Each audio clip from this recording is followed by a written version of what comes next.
আজকের লেকচারে আমি আলোচনা করব ব্লাড নিয়ে। আমরা জানি ব্লাড হচ্ছে কি কানেকটিভ টিস্যু। ব্লাডকে কেন কানেকটিভ টিস্যু বলছি আমরা? এর একটাই কারণ, প্রতিটি অর্গান সিস্টেমে অর্গানের সাথে সিস্টেমে যে কানেক্ট করে থাকে সেটি ব্লাড করে থাকে। এজন্য ব্লাডকে বলা হচ্ছে কি কানেকটিভ টিস্যু বা যোজক কলা টিস্যু। একজন পূর্ণবয়স্ক মানবদেহে ব্লাডের পরিমাণ থাকবে 5 থেকে 6 লিটার। আর যে 5 থেকে 6 লিটার যদি কম থাকে সেক্ষেত্রে কি অ্যানিমিয়া হওয়ার সম্ভাবনা থাকে। এবং ব্লাডের পিএস হয়ে থাকে 7.4। ব্লাডের পিএস 7.4 থেকে একটু হালকা কম হতে পারে, বাট 7.4টা কি স্ট্যান্ডার্ড ব্লাডের পিএস, এবং ব্লাডের পিএস কি চেঞ্জ হয় না।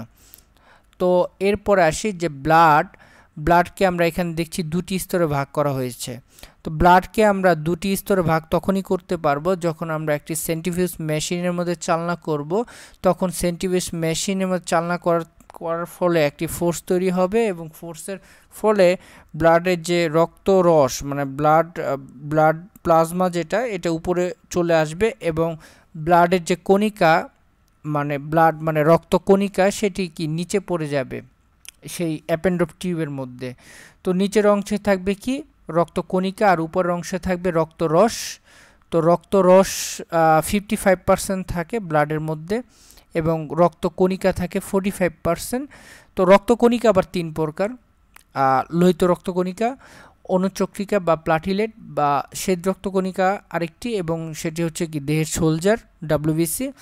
তো এই 3টি কণিকা থাকে, বাট ব্লাডের কালার কি অল টাইম কি রেড হয়ে থাকে আমাদের মানবদেহে। কারণ হচ্ছে কি লোহিত রক্তকণিকার পরিমাণ বেশি, এর জন্যই কি ব্লাডের কালারটা কি হয়ে থাকে, রঞ্জকটা হিমটা বেশি থাকে, এর জন্য কি রেড হয়ে থাকে।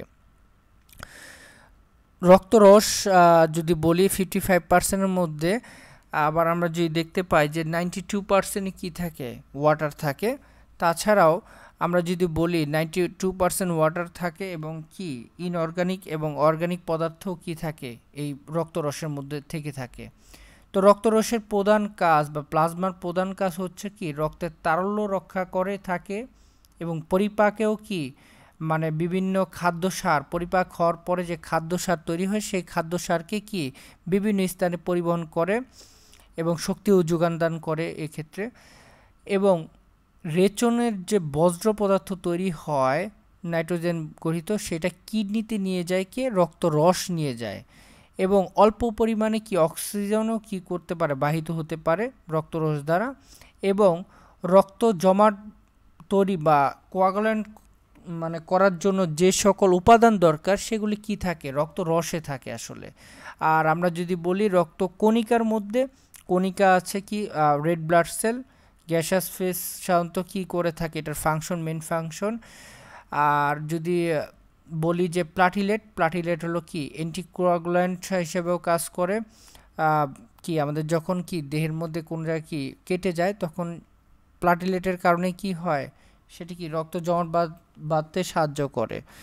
আবার কি যদি বলি যে ডাব্লিউবিসি আমাদের দেহের মধ্যে সোলজার হিসেবে কাজ করে, এবং দেহের যত ধরনের হার্মফুল অ্যাটাক বা প্যাথোজেন দ্বারা অ্যাটাক হয় সেগুলির বিরুদ্ধে কি কাজ করে থাকে কি ডাব্লিউবিসি, মানে এক কথায় সৈনিক হিসেবে কাজ করে। তো আমরা জানলাম যে আজকে ব্লাডটা কি, আসলে ব্লাড কি ধরনের টিস্যু, কানেকটিভ টিস্যু, এবং ব্লাডের কাজ কি, এবং ব্লাডের দুটি স্তরে কিভাবে ভাগ হয়, এবং ব্লাডের কোন স্তরকে কি বলা হয়। এবং আরেকটি কথা যে রক্তরস সাধারণত কি হয় হালকা হলুদ কালার হয়ে থাকে। আবার রক্তরসকে আমরা মাঝে মধ্যে প্লাজমাও বলি, আবার মাঝে মধ্যে আমরা কি বলি সিরামও বলে থাকি।